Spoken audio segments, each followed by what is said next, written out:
कपड़े धोने वाली बहू। शादी के पहले से ही विभा को कपड़े धोने का बड़ा शौक था। कभी नल के नीचे तो कभी तालाब के पास। अरे मेरी नीली वाली लुंगी नहीं दिख रही है। विभा की अम्मा, कहाँ रखी है लुंगी? अरे वो तो विभा ने परसों ही धोकर रखी थी आपकी अलमारी में, देखो वहीं होगी। वो ना मैंने आज धो दी, मुझे लगा कि गंदी हो गई होगी। अरे कैसे गंदी हो गई थी? उसे तो मैंने पहना भी नहीं। हे भगवान, इस लड़की के कपड़े धोने की आदत से परेशान हो गया हूँ मैं। जितना तो घर में राशन नहीं आता, उससे कहीं ज्यादा डिटर्जेंट पाउडर का खर्चा है। इसकी शादी करवा दो, शादी जाए अपने घर में ही करे काम, फिर चाहे घर के कपड़े धोने हो या पूरे गांव के। हाँ ठीक बोल रही हूँ, देखता हूँ मैं कोई लड़का। वो दिन भी आ जाता है जब विभा को देखने लड़के वाले आ जाते हैं। लड़की मुझे अच्छी लगी। होने वाली सास कहती है, बेटी अगर कुछ पूछना है तो पूछ लो। वैसे तो हमारी लड़की बहुत ही शर्मीली है, जो बोल दो वो मान लेती है, इसे क्या पूछना होगा। अरे कैसी बात कर रही हो माँ, मुझे इन लोगों के घर रहना है, सवाल तो कई है। हाँ हाँ बेटा, पूछ लो ना, क्या पूछना है। आप लोगों के घर कपड़े कौन धोता है? सास का मुंह बन जाता है। देखो, अगर तुम ये कहना चाहती हो कि तुम्हें कपड़े धोने नहीं आते तो सुन लो, कपड़े मैं ही धोती हूँ, लेकिन तुम्हारे आ जाने के बाद मैं रुमाल तक नहीं धोऊंगी। अरे चुप रहना भाग्यवान, बहू बेचारी घर आई नहीं, उसे डराना शुरू कर दिया। वो क्या है ना बिटिया, अभी तक तो ये कल्लू की माँ ही धोती थी, लेकिन अब तुम्हारे पापा तो दहेज में वॉशिंग मशीन देंगे ही।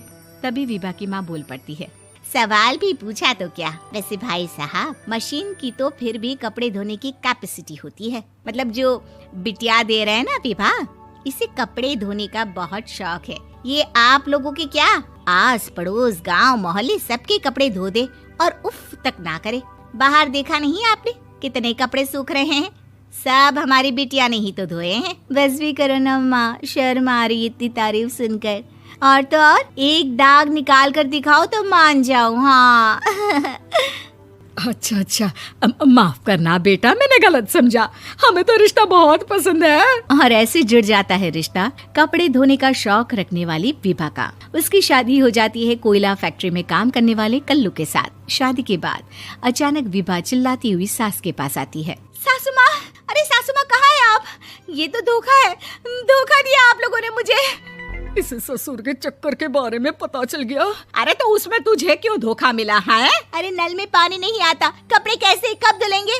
अच्छा, तू पानी नहीं आ रहा उसकी बात कर रही है। तो आपने क्या सोचा? कुछ नहीं। अच्छा, तेरी माँ ने कहा था कि कपड़े धोने का शौक है तुझे, याद आया मुझे।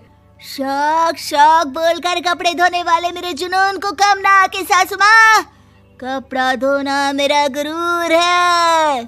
तभी पति भी वहाँ आ जाता है। अभी मैंने इसे सनी देओल की फिल्म दिखाई है, उसी के डायलॉग मार रही है माँ। अच्छा सुन, साफ साफ बता रही हूँ, पानी सुबह 4 से 6 और शाम को 10 से 12 आता है, समझी?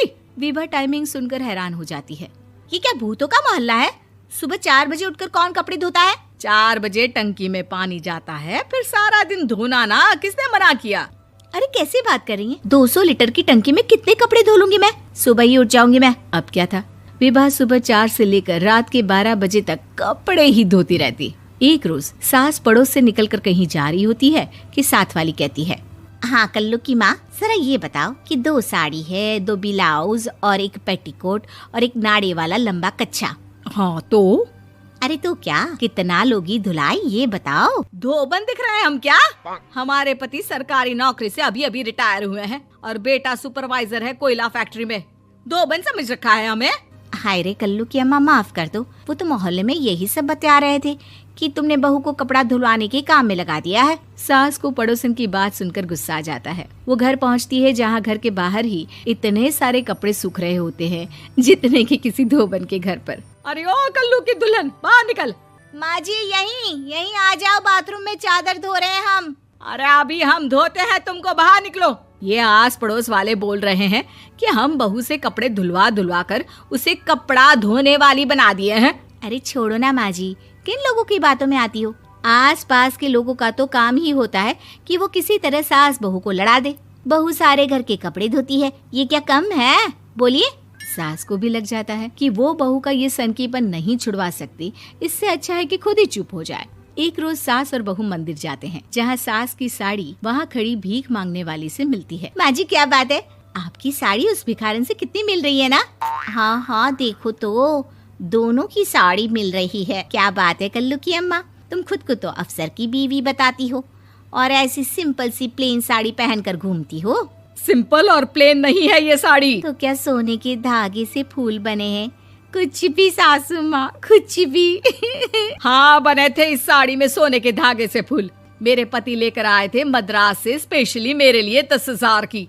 ताहे भाई साहब इस भिखारन के लिए भी सेम टू सेम साड़ी लेकर आए होंगे 10,000 की। सास उस वक्त कुछ नहीं कहती, लेकिन बहू के साथ घर